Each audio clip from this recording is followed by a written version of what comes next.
Antes de irse, tenemos un regalo para las madres, ¿sí? Entonces, pero antes de irse, por favor, o sea, hay gente que se apura y diga, quédense hoy un poquito más, amén, hasta el final, ¿sí? Y que para recibirlo. Dentro de lo que estamos viendo, una de las cosas que yo les digo siempre, estemos orando por la situación que tenemos en Ucrania.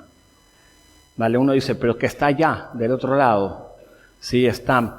O sea, hay cosas que tienen que pasar, ¿sí? La palabra dice en Apocalipsis 3:10 que Dios nos guardaría de las cosas que iban a pasar. Dice, y de la prueba que vendrá sobre el mundo entero.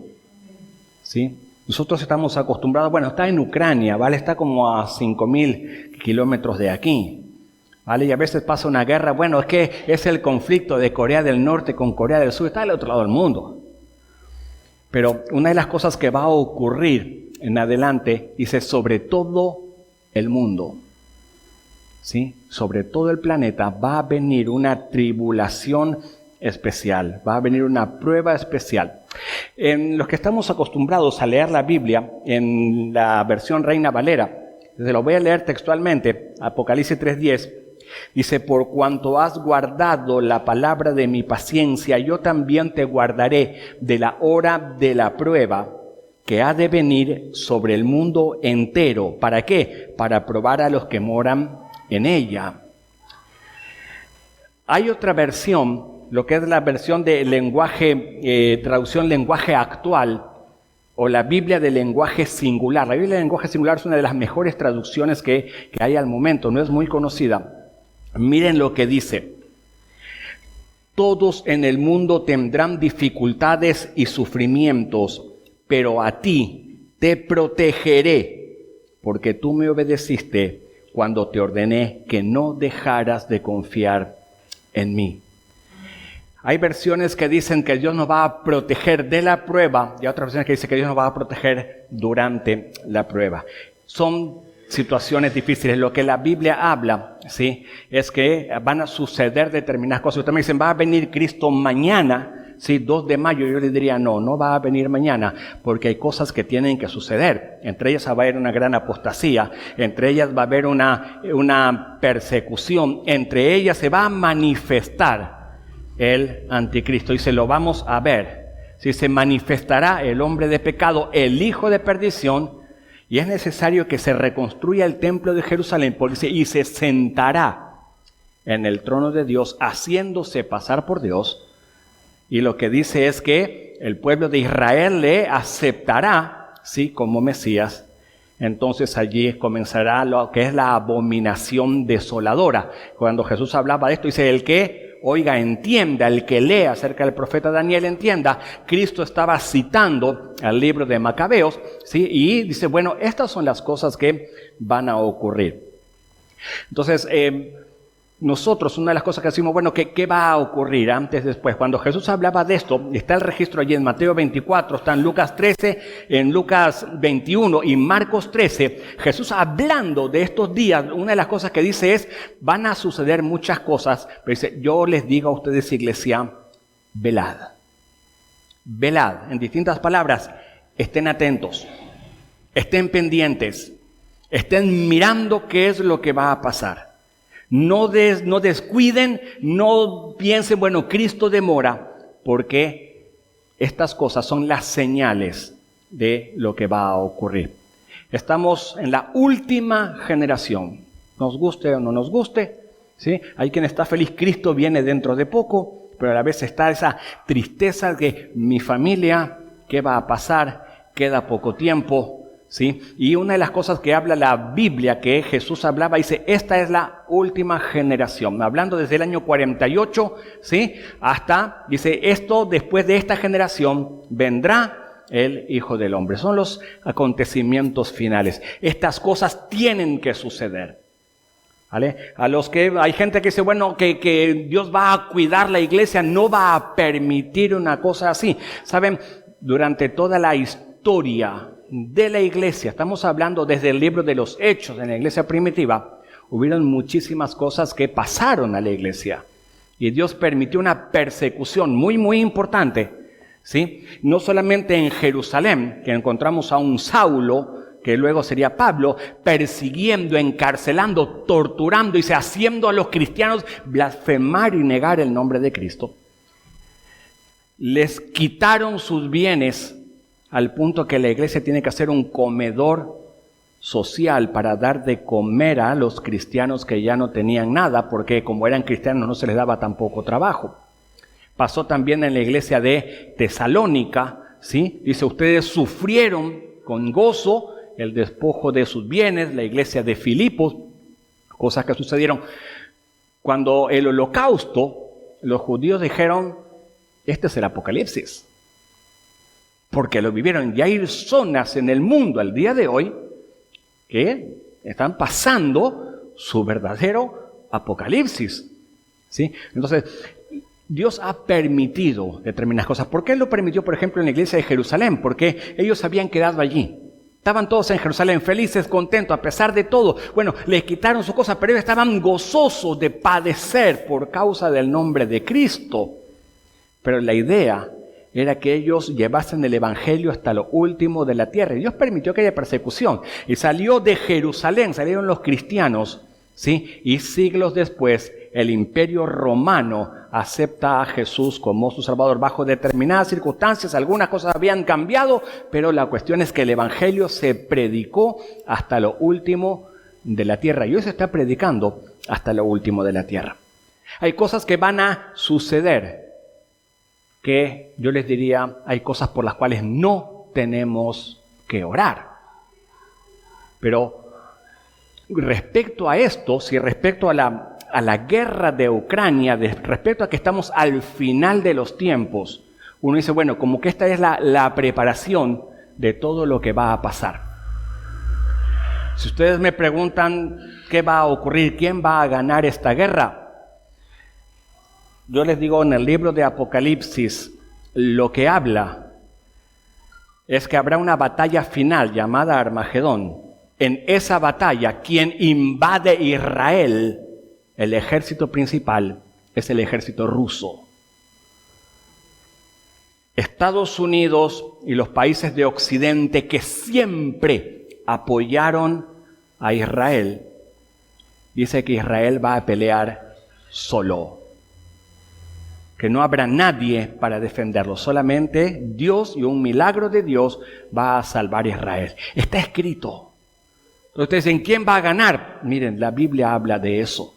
¿Qué va a pasar?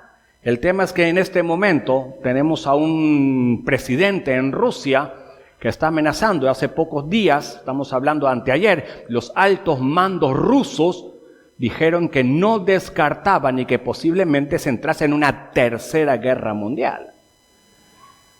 ¿Vale? Y este hombre, como ya ha dado orden de activar todo el arsenal nuclear, es un disparate. Pero es lo que está ocurriendo. Son cosas que están pasando. La Biblia habla de eso. Habla de que Europa, por más que Europa dice, va a estar sumida en una guerra. De Europa surgiría el anticristo. Es tremendo. Entonces, sería ilógico orar, Señor, que el anticristo no surja de Europa, porque está escrito, porque Dios lo dispuso así. Sería ilógico orar que haya cosas que no sucedan, porque la Biblia está escrita. Hay gente que dice, ay Señor, que se termine el hambre en la tierra y que haya paz en la tierra. La Biblia dijo, a los pobres siempre los tendréis. Habrá hambre, habrá guerras, y esas cosas, yo siempre digo, oren más específico respecto a eso. Pero, por ejemplo, ¿qué orar por la situación de Ucrania? ¿Qué orar ahora? Para los que no saben, Ucrania tiene un porcentaje muy, muy alto de cristianos evangélicos. Se ha hablado en un momento de un 80% de evangélicos. Ucrania es un país que ustedes pueden leer las noticias, que las madres, cuando su esposo está combatiendo en el frente, las madres dejan a su niño en la frontera, en las ONG, y se vuelven a combatir al lado de sus esposos. Podemos orar perfectamente de que Dios guarde la nación, de que Dios guarde a su pueblo, de que se cumpla esta promesa de que Él le protegería en la hora de la prueba. Podemos orar por esos niños, podemos orar por muchísimas cosas. Hay cosas por las cuales nosotros tenemos que estar allí. O sea, y si bien no podemos cambiar lo que ya está escrito, sí podemos orar que marque una diferencia para esa gente, que marque una diferencia en el tiempo. Señor, por favor, un poco más. Podemos orar por eso. Hay muchas cosas por las cuales podemos orar de forma específica. Si ustedes leen la Biblia, el pueblo de Israel continuamente estuvo en guerra, hasta el día de hoy está en guerra. Siempre. Y no siempre ganó. Algunas veces fueron sometidos por los filisteos, los cananeos, por los madianitas, por Egipto, por Siria, otras veces por Irak, otras veces luego por Irán. Siempre hubo guerra, siempre hubo conflicto y no siempre ganó. No siempre, porque había cosas que Dios permitía, porque el pueblo estaba en pecado, había cosas que Dios permitía, porque había cosas que no estaban haciendo bien. Ahora Israel es una nación, uno de los ejércitos más poderosos del mundo, más tecnificados del mundo, uno de los servicios de inteligencia mejor preparados del mundo. Y Dios les está cuidando, pero la palabra habla de que va a venir una guerra final, una batalla de Armagedón, donde Dios mismo tomaría cuentas en ese asunto. El tema es que en una de esas oportunidades en las cuales Israel fue vencido en batalla, cuando Babilonia, lo que sería hoy Irak, toma la ciudad de Jerusalén, hubo un pueblo en especial que estaba feliz de lo que había pasado. Y fue el pueblo de Edom. No sé cuántos de ustedes han visto documentales de la ciudad de Petra. ¿Conocen? ¿Han visto? Petra, qué lindo, Petra, qué lindo, que esa ciudad excavada en la roca, ¿sí? Una roca roja.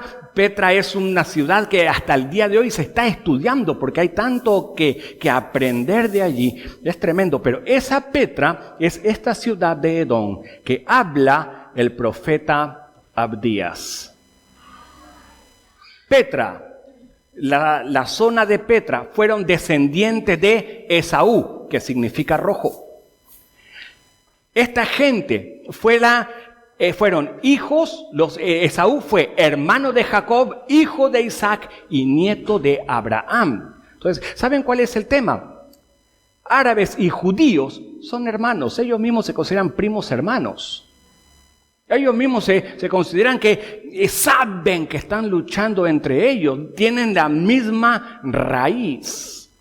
Y lo que no se dan cuenta es que Dios bendijo la raíz y a pesar de que se han dividido dos pueblos, Dios les bendice y les ama de la misma manera. El tema fue que en una de esas batallas en que Israel fue vencido, lo que pasó fue que el pueblo de Edom, allí que habitaban en Petra y en toda esa zona, lo que es hoy Jordania, estaba feliz, contentísimo, y Dios se enoja por eso que ellos estaban haciendo. Y en parte se enoja, no simplemente por el hecho de haber atacado a su pueblo, sino más bien por el hecho de que eran hermanos. Ellos eran familiares. Y eso fue lo que agravó la situación. Yo quiero leer con ustedes el libro de Abdías. Capítulo 1, versículo 1 dice: Jehová el Señor ha dicho así en cuanto a Edom. Edom es la zona, Petra era la capital, Temán, conocida en ese momento. Dice: hemos oído el pregón de Jehová y mensajero ha sido enviado a las naciones. Y Dios manda diciendo: levántense, levantémonos contra este pueblo en batalla. He aquí pequeño te he hecho entre las naciones, pero sin embargo ahora estás abatido en gran manera. La soberbia de tu corazón te ha engañado, tú que moras en las hendiduras de las peñas, en tu altísima morada, que dices en tu corazón: ¿quién me derribará a tierra? Si te remontares como águila y aunque entre las estrellas pusieres tu nido, le dice Dios, aún de allí te derribaré. Si ladrones vinieran a ti de noche o robadores, como has sido destruido, no van a llevarse hasta lo que se les ocurra. Y si entran en ti vendimiadores, ¿no van a dejar algún rebusco? Dice, ¿cómo fueron escudriñadas las cosas de Esaú? Sus tesoros escondidos fueron buscados. Todos tus aliados, tus amigos, te han engañado. Hasta los confines te hicieron llegar. Esa gente que estaba en paz contigo, con las cuales tenías alianza, lucharon contra ti y te ganaron. Los que comían tu pan pusieron lazo debajo de ti y no hay en ello quien lo entienda. No haré que perezca en aquel día, dice Dios, los sabios de Edom y la prudencia del monte de Esaú. Tus valientes, oh Temán, serán amedrentados, porque todo hombre será cortado del monte de Esaú por el estrago hecho a la nación de Israel. Este fue el castigo que Dios le da al enemigo, a este hermano de Israel. Pero ahora vamos a ver por qué Dios se ensaña de esa manera especial y Dios toma especial cuidado y Dios se mete directamente en el asunto. A partir del versículo 10 dice, por la injuria a tu hermano Jacob te cubrirá vergüenza y serás cortado para siempre. El día que estando tú delante llevaban extraños cautivos su ejército y extraños entraban por sus puertas y echaban suerte sobre Jerusalén, tú también eras como uno de ellos. Dice, pues no debiste tú haber estado mirando en el día de tu hermano, en el día de su infortunio. Tampoco debiste haberte alegrado de los hijos de Judá en el día en que se perdieron, ni debiste haberte jactado en el día de la angustia. No debiste haber entrado por la puerta de mi pueblo en el día de su quebrantamiento. No debiste haber mirado su mal en el día de su quebranto, ni haber echado mano a sus bienes en el día de su calamidad. Tampoco debiste haberte parado en los cruces de caminos para matar a los que de ellos escapaban, ni debiste haber entregado a los que quedaban en el día de angustia. Tremendo. El mensaje que Dios le da a una nación es tremendo. ¿Por qué? Porque habían atacado a su pueblo. El mensaje de Abdías no solamente habla de la consecuencia de luchar contra Dios, sino también de la consecuencia de luchar contra el pueblo de Dios. Yo digo, hay de aquellas personas que se levantan contra nosotros. Hay de aquellas personas que pelean contra nosotros, porque Dios tiene cuidado de nosotros. Ahora, hay un paralelo entre lo que es Israel, el pueblo escogido de Dios, y lo que es la iglesia. Y un paralelo entre ese Edom y los enemigos de la iglesia. Hay muchas cosas y el mensaje de Abdías es que esa gente que lucha contra de la iglesia no va a quedar sin castigo. Quiero hablar de este tema porque muchas veces nosotros pensamos que, bueno, lo damos por sentado. Hay muchas cosas que tenemos, no pasa nada. Yo eso lo hago, yo en eso estoy bien. Pero hay cosas que a veces las pasamos por alto, o hay cosas que a veces las justificamos porque pasó determinadas circunstancias que yo soy así. Nosotros a veces pensamos que en la iglesia, cuando alguien viene a la iglesia, me acuerdo cuando yo fui a la iglesia, ¿sí? Que todo era perfecto, que todo era lindo, era una maravilla, todos se amaban, todos se querían, allí no pasaba nada, uno podía dejar la cartera o el móvil allí encima, que aquello no desaparecía, que todos eran, que era la mar, inclusive pensaba, bueno, que saben y que el café es gratis, y que uno va y porque yo subía, tomaba café, pero sin saber, bueno, alguien tenía que pagar ese café. Alguien tenía, y uno, ay, qué lindo, que no sé, yo pensaba que Dios lo proveía el café, que no, y nada, y esas cosas así. Uno tiene esa idea de que es todo una maravilla, pero a medida que uno se va metiendo, se da cuenta que la iglesia es un grupo de gente que está siendo transformada, que está siendo perfeccionada, y que no siempre es lo que nosotros creemos que es. No siempre es todo amor. No siempre es todo tan lindo, porque cada uno tenemos nuestras luchas. Hay momentos en los cuales estamos eufóricos porque estamos allí en lugares de delicados pastos, pero otras veces nos toca pasar por valles de sombras y de muerte y no estamos tan eufóricos. Sí podemos decir que el gozo del Señor es mi fortaleza y que Dios me da gozo, pero uno enfrenta sus luchas y a veces tenemos problemas y a veces tenemos situaciones. Y saben, y la iglesia no es un lugar de santos, no es un lugar de gente perfecta, es un lugar de pecadores que están siendo transformados. Es un hospital de pecadores. Es un lugar donde todos nosotros vamos alcanzando, aprendiendo y vamos recibiendo lo que Dios tiene para nosotros. Pero si alguien busca perfección dentro de la iglesia, ¿verdad que no la va a encontrar? No la encuentra. Entonces, el tema que sea que uno llega a la iglesia con aquel idealismo, ay, que todos me aman, ay, que todos me van a amar, hasta que un día yo me acuerdo de que me enteré de que alguien estaba hablando mal de mí. Pero primero digo, yo ni le conozco ni sé quién es, ¿y qué fue lo que hice? No se sabe, pero y aquello me empezó a encender algunas luces rojas. Y el tema en medio de eso fue todo lo que desencadenó. Y después vi que aquel idealismo no era tal. Cuando Dios habla a esta nación, cuando Dios habla a Edom, una de las cosas que habla y de las cuales yo quiero tratar, porque muchas veces nosotros decimos, yo eso no lo hago, o yo ahí no participo, yo hasta ahí no llego. Miren lo que dice allí en el versículo 10. Por la injuria a tu hermano Jacob, te cubrirá vergüenza y serás cortado para siempre. Para los que no saben lo que es la injuria, es ese chismerío, o es esas palabras que se dicen, ¿sí?, para ofender, dañar el honor o para hacer sentir mal a otra persona. Fue lo que hicieron con Cristo. Si ustedes leen allí los salmos, el Salmo 2 dice que fue injuriado. Cristo estaba crucificado y los religiosos lo injuriaban. Tú eres el Hijo de Dios, mira, bájate de la cruz. Y se burlaban de él y hablaban de él. Miren que tanto sanó que no se puede sanar. Ahora, lo que Dios le está recriminando al pueblo de Edom, dice, yo tengo que contra tu hermano. Dice, era tu hermano, era tu vecino, familiares de sangre. Pero has injuriado, has hablado de él y hablaste mal de él.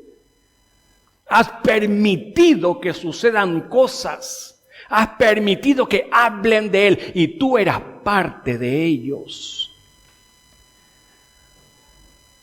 Está hablando de, ¿saben? De ese lleva y trae. Yo creo que todos hemos participado en algún momento de esto. No quiero mirar a nadie. Yo miro, allá va la cámara. Pero creo que todos hemos participado en algún momento de esto. De hablar. Esto es un pecado. Y Dios castiga a una nación por haber hablado mal de los demás. A ustedes que son nuevos, que están afirmándose en el Evangelio, quiero decirles, la iglesia no es perfecta. Puede ser perfecta, estamos camino a la perfección, pero la iglesia no es perfecta. No se desanimen, pero también quiero decirles, no participemos de esto. Si tú sabes que alguien está hablando mal de alguien, no lo escuches. Córtalo. ¿Sabe lo que dice la Biblia?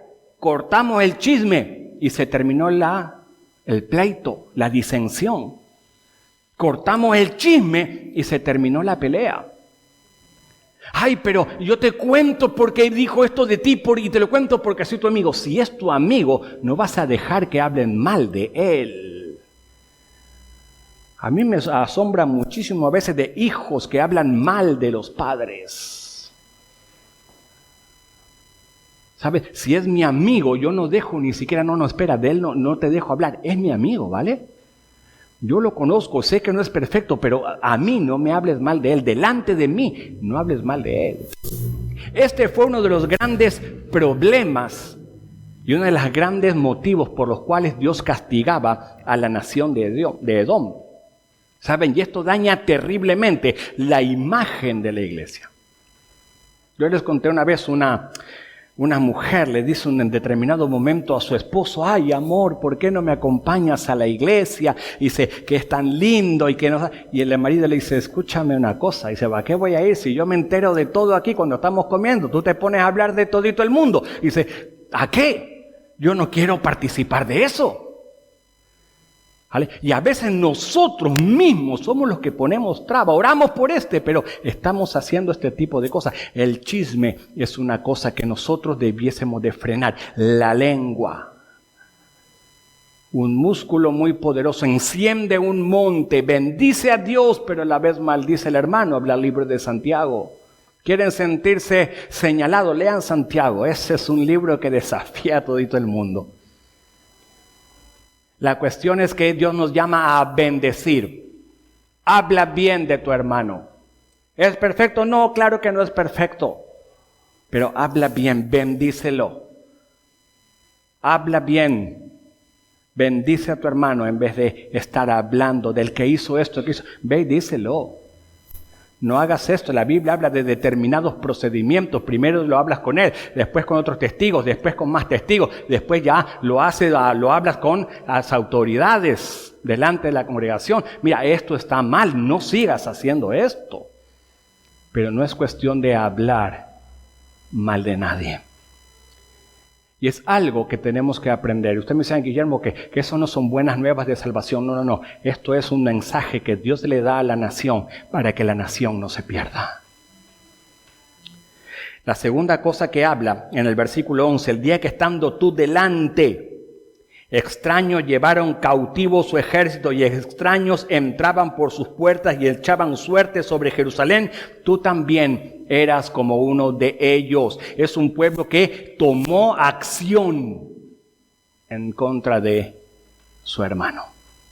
No solamente está hablando, tomó acción. En el versículo 12 dice: pues no debiste tú haber estado mirando en el día de tu hermano, en el día de su infortunio.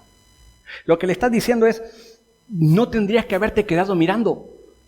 Tendrías que haber hecho algo. Sabes que el otro está mal, haz algo, ayúdale. Pero no es cuestión de, y si te quedaste mirando. Cuando nosotros leemos en Mateo capítulo 12, una de las cosas que Mateo capítulo 5, versículo 9, una cosa que dice: bienaventurados los pacificadores, ellos serán llamados hijos de Dios. Pero presta atención que no dice los pacíficos, dice los pacificadores, los que toman acción. Sabes que hay un conflicto, toma acción. No solamente te pones a orar, toma acción. Sé un pacificador. Ese es un hijo de Dios. Alguien que marca una diferencia. Pacificadores. Dios le reclama al pueblo. No es solamente que te quedes mirando. No, pero yo no quiero problemas.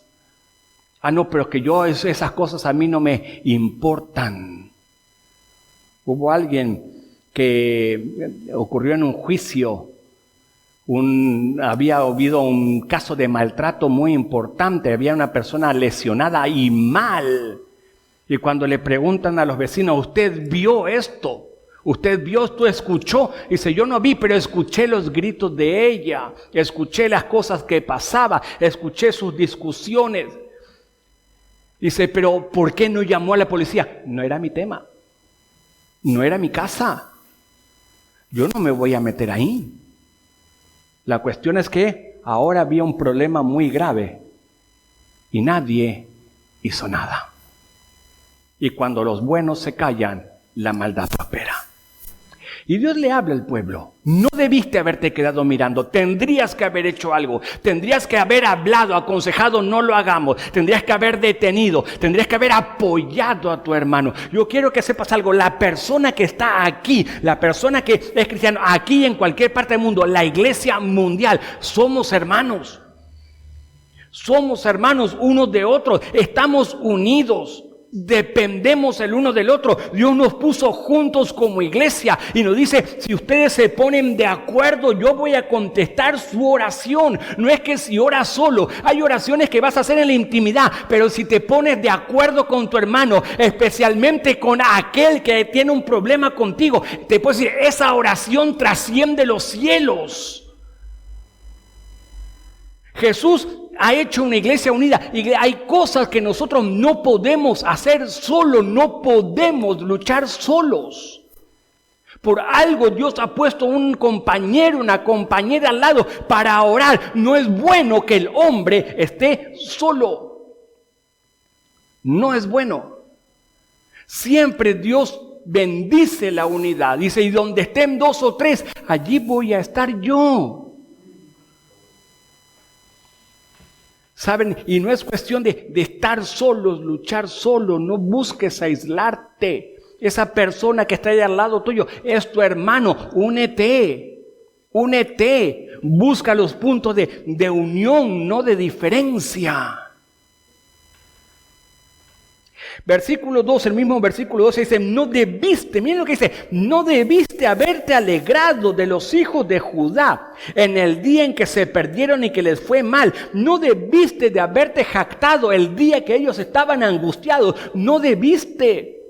No te alegres porque otra persona está mal, dice la palabra.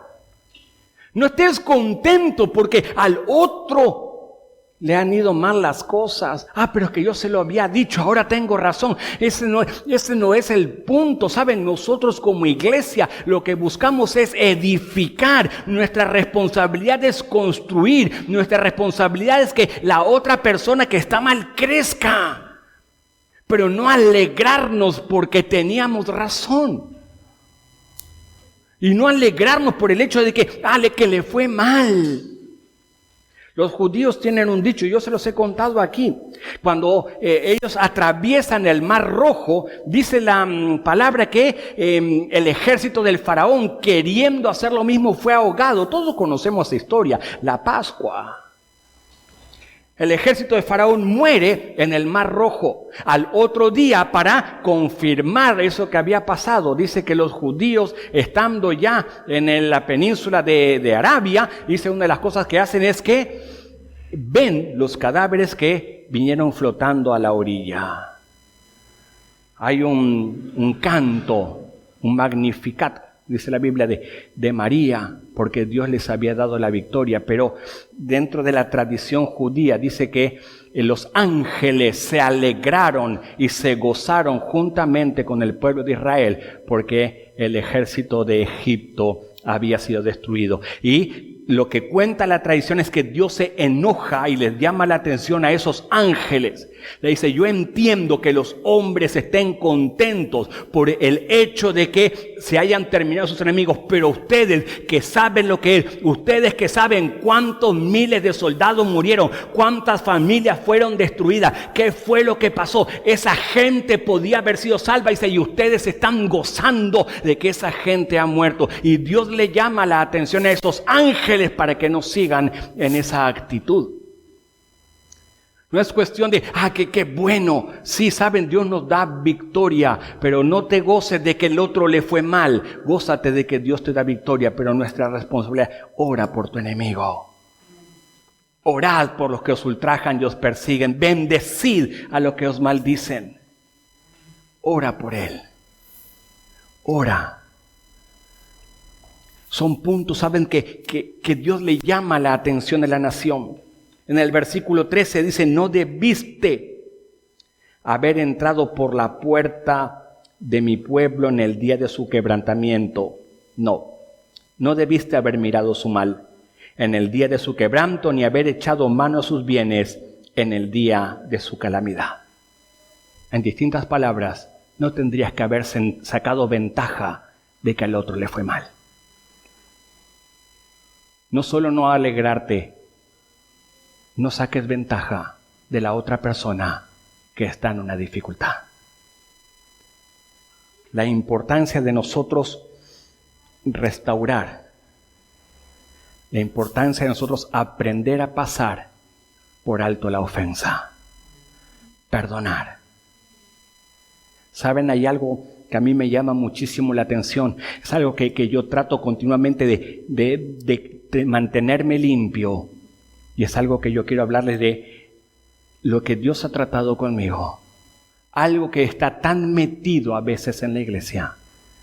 Jesús decía, perdonen. Perdonen. ¿Alguien te hizo mal? Perdónale. Ve delante de Dios y perdónale hasta que puedas llegar a amar a esa persona. Pero a mí lo que me llama la atención cuando Jesús dice, si ustedes no perdonan, no pueden ser perdonados. ¿Se imaginan el peso de eso? ¿Se dan cuenta de lo que Dios está diciendo? Si tú no perdonas a esa persona y no le perdonas de corazón a esa persona que te dañó, puedes perder tu salvación. El perdón es tan importante que dice que el amor cubrirá multitud de pecados. El aprender a perdonar. El aprender a orar por nuestros enemigos.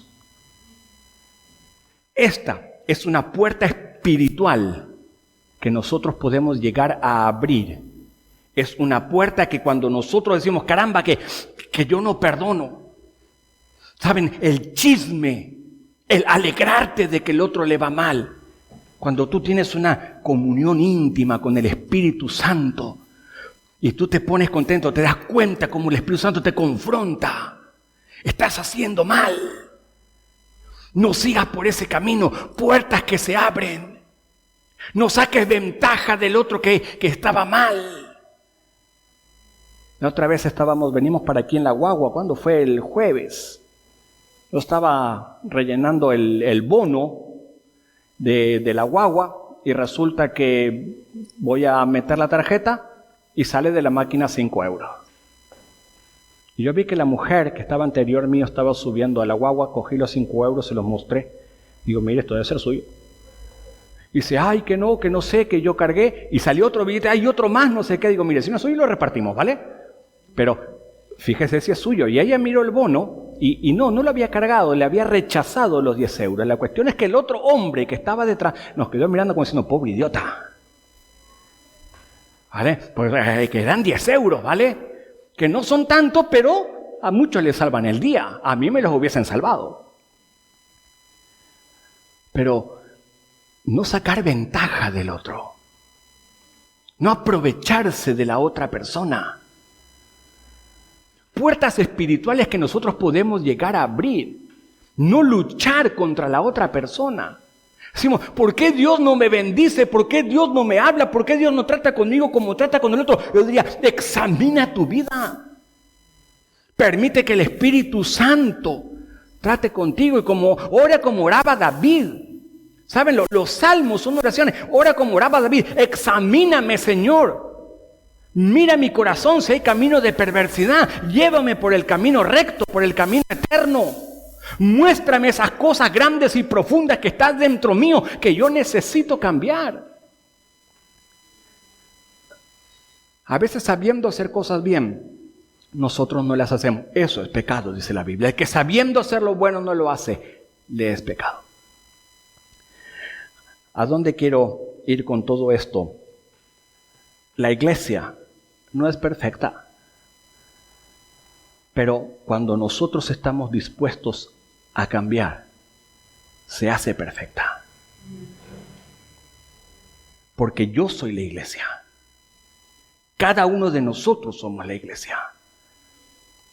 Entonces, cuando nosotros estamos dispuestos a ser tratados por el Espíritu Santo y a ser transformados, entonces la iglesia se va perfeccionando. 4 cosas para decir, bueno, ¿cómo puedo yo transformar mi vida? Primero, aprende a pasar por alto la ofensa. Pásala por alto. Ama a tu enemigo. El amor cubrirá multitud de pecados. Ama, aprende a amar. Ora que Dios te dé amor por esa gente que ha hecho daño. Segundo punto, bendice, comienza a bendecir y no maldigas. No te quejes, no hables mal del otro, comienza a bendecirle, comienza a hablar bien de esa persona. ¿Qué es malo? Es malo. Si ustedes supiesen las de veces que estamos enfrente de gente que nos dice cosas y no son ellos, sino que hay un espíritu, ¿se acuerdan? Como Pedro, pero que era cristiano, Señor, Señor, no vayas a Jerusalén. Y Jesús le dice, apártate de mí, Satanás. Hay cosas que, espíritus que están detrás a veces y tenemos que aprender a perdonar, a bendecir. No tomes en cuenta todas las cosas que te dicen, quédate con lo bueno. El otro punto, mira a tu hermano y mira a la iglesia como Dios la ve. Nosotros queremos que Dios nos vea bien, ¿verdad que sí? ¡Ay, qué bueno que somos! Los argentinos somos una maravilla. Al 3x1. Pero los demás, los de Brasil y los chilenos, si ustedes supiesen cómo se llevan los de Brasil, los de Argentina con los de Chile, ¡wow! Y saben, y a veces decimos, no, a mí que me bendiga, pero a él es otra cosa. Pero sin embargo, Dios los ama a los dos, chileno y argentino, y con los brasileños y también con los paraguayos, y Dios les ama a todos. ¿Saben? Pero aprender a ver como Dios ve. Aprender a amar como Dios ama. A veces cuando nosotros tenemos problemas de que no nos aceptamos nosotros, no aceptamos a nadie. Todo está mal, todo hay problema, toda la iglesia es imperfecta, toda iglesia tiene aquello, ay, que esta iglesia es así, que el pastor es así, que la gente es así, que todo es así. ¿Saben? Y el problema está dentro nuestro. Aprender a ver.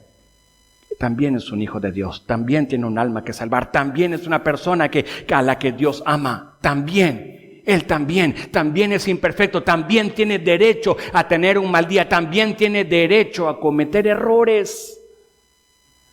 Aprender a ver. Kalali predicaba de esto el jueves, cómo Dios nos ve, que somos hijos, que somos redimidos, que somos santos, somos perfeccionados, nacidos de nuevo, herederos del reino. Cuando nosotros no vemos esas cosas, no podemos aceptar que Dios vea a otro de la misma manera. Y el último punto, y para terminar, ayuda a tu hermano a que se edifique. Por favor, ponme 1 de Pedro 4:10. Está por allí. Miren lo que dice. Cada uno, según el don que ha recibido, ministrelo a los otros como buenos administradores de la multiforme gracia de Dios. Se los traduzco en canario.